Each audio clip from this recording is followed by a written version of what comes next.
आता आपण ऐकणार आहोत वृत्त विभागातर्फे प्रस्तुत भंडारा आणि गोंदिया जिल्ह्याचं वार्तापत्र। याचे लेखक आहेत आमचे प्रतिनिधी हेमांगी कुलकर्णी आणि हरीश मोटघरे।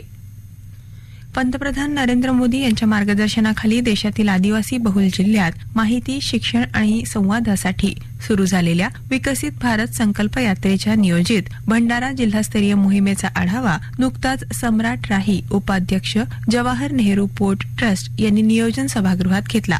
भारत सरकारच्या फ्लॅगशिप योजनांचे लाभ लक्षित लाभार्थ्यांपर्यंत वेळेत पोहोचावे या दृष्टीनं केंद्र शासनानं ही यात्रा आयोजित केली आहे असं ते म्हणाले। कुणबी नोंदींचे अभिलेख सादर करण्यासाठी भंडारा जिल्हाधिकारी कार्यालयातील नियोजन भवन इथं विशेष कक्षाची स्थापना करण्यात आली असून त्यात कुणबी नोंदी असलेले अभिलेख तपासण्याचं काम सुरू करण्यात आलंय। जिल्हाधिकारी योगेश कुंभेस्कर यांनी मुख्य कार्यकारी अधिकारी, पोलीस अधीक्षक यांच्या उपस्थितीत सर्व संबंधित यंत्रणांची आढावा बैठक घेतली। त्यामध्ये उपलब्ध अभिलेख तपासून त्यातील कुणबी नोंदी तपासण्याचे निर्देश दिले आहे। वर्ष 1967 पूर्वीचे अभिलेख तपासण्याच्या अनुषंगानं करायची कारवाई याबाबत चर्चा करण्यात आली।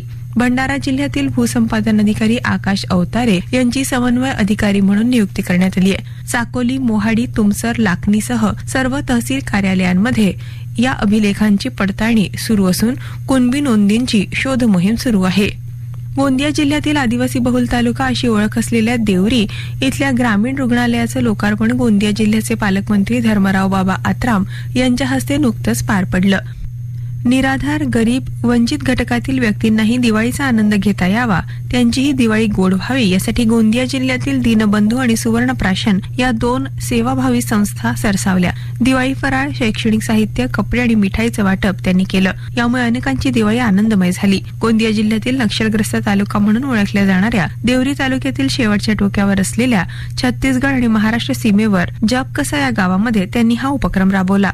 आदिवासी समाजाचा उगम स्थान समजल्या जाणाऱ्या गोंदिया जिल्ह्याच्या सालेकसा तालुक्यातील कचारगड या ठिकाणी आशिया खंडातील सर्वात मोठी गुफा असून याच गुफेत आदिवासी समाजाचे कुलदैवत पारिकोपार लिंगो मा काली कंकाली देवस्थान असून दरवर्षी फेब्रुवारी महिन्यात होणाऱ्या कोया पूनम यात्रेला या ठिकाणी 5 दिवसीय यात्रा भरत असून तब्बल 16 राज्यातील 10 लाखांच्या वर भाविक या ठिकाणी आपल्या कुलदेवतेच्या दर्शनाकरता येतात।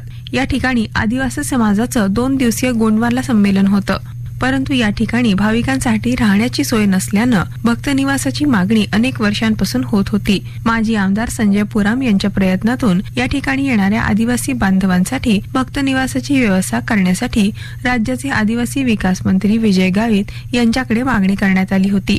गावित यांनी या ठिकाणी मागच्या वर्षी संमेलनात भक्त निवासाची सोय करून देणार असल्याचा शब्द दिला असल्यानं डॉक्टर गावित यांच्या हस्ते या ठिकाणी 3 कोटी खर्चून बांधण्यात येणाऱ्या भक्त निवासाचं भूमिपूजन करण्यात आलं। नवेगाव नागझिरा व्याघ्र प्रकल्पात एकाच वेळी एका वाघिणीसह 4 बछड्यांचं दर्शन झाल्यानं पर्यटक सुखावले आहे। दिवाळीच्या सुट्ट्यात जंगल सफारीचा आनंद घ्यायला आलेल्या पर्यटकांना एका वाघिणीसह 4 बछड्यांचं दर्शन झालं। नवेगाव नागझिरा व्याघ्र प्रकल्पात वनमंत्री सुधीर मुनगंटीवार यांच्या हस्ते काही महिन्यांपूर्वी 2 वाघिणी सोडण्यात आल्या होत्या। तेव्हापासून नवेगाव नागझिरा व्याघ्र प्रकल्पात वाघांची संख्या वाढल्यानं जंगल सफारीचा आनंद घेण्यासाठी आलेल्या पर्यटकांना वाघांचे दर्शन होत आहे।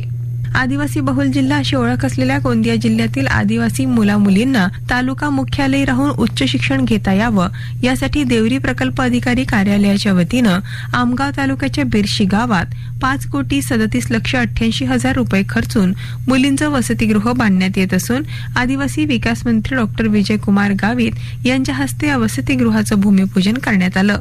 गोंदिया तालुक्यातील बिरशी इथं आंतरराष्ट्रीय दर्जाचं विमानतळ असून या विमानतळावरील खंडित झालेली विमान वाहतूक सेवा पुन्हा सुरू होणार आहे। या विमानतळावरून प्रवासी वाहतूक विमानसेवा सुरू करण्यास इंडिगो एअरलाइन्स या कंपनीनं अनुकूलता दाखवल्याची माहिती असून डिसेंबर महिन्यापासून ही सेवा सुरू होण्याची शक्यता आहे।